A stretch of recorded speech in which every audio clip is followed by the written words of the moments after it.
Mga kababayan, maligayang pagbabalik sa Pinas Malita. Sa kasalukuyan ho ay nakakaranas ngayon ng bugso ng mga pag-uulan ang ilang bahagi po ng Luzon, Metro Manila dahil sa tinatawag natin na localized thunderstorms.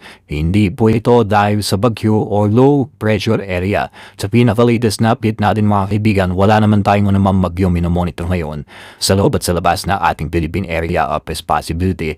Pero mag-ingat sa bugso ng mga pag-ulan ngayong hapon hanggang sa gabi dahil sa dulot po ng localized thunderstorm. Dala din ng init dulot ng easterlies.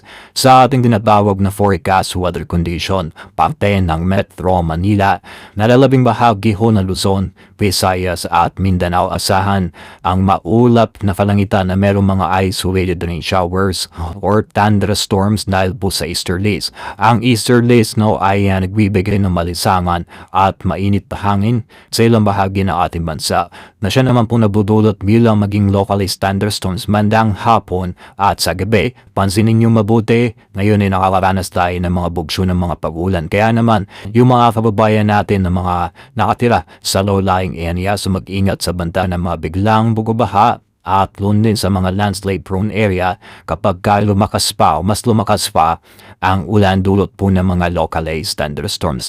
Sa atin po tinatawag na tropical cyclone threat potential, wala naman tayong anumang bagyo sa kasalukuyan na nakikitang darating sa susunod na 2 hanggang sa 3 araw. Pero sa week 2 po ng May o pagpasok ng first week hanggang sa second week ng May, meron po tayong nakikitang 2 low pressure area na lalapit po sa loob ng ating bansa.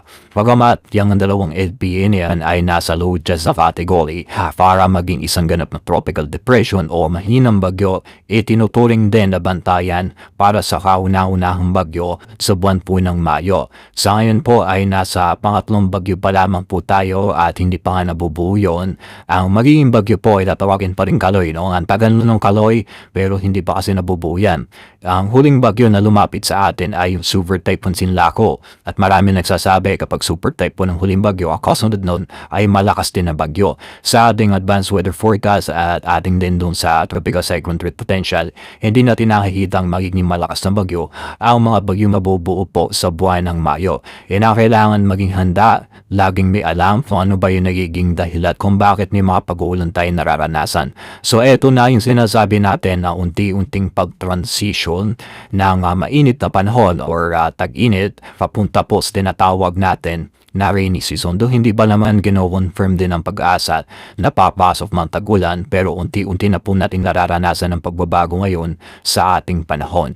So kung lalabas ngayong hapon hanggang sa gabi, ugaling magdala ng payong, jacket, kapote, panlaban sa mga biglang pag-uulan dulot po ng mga localized thunderstorms.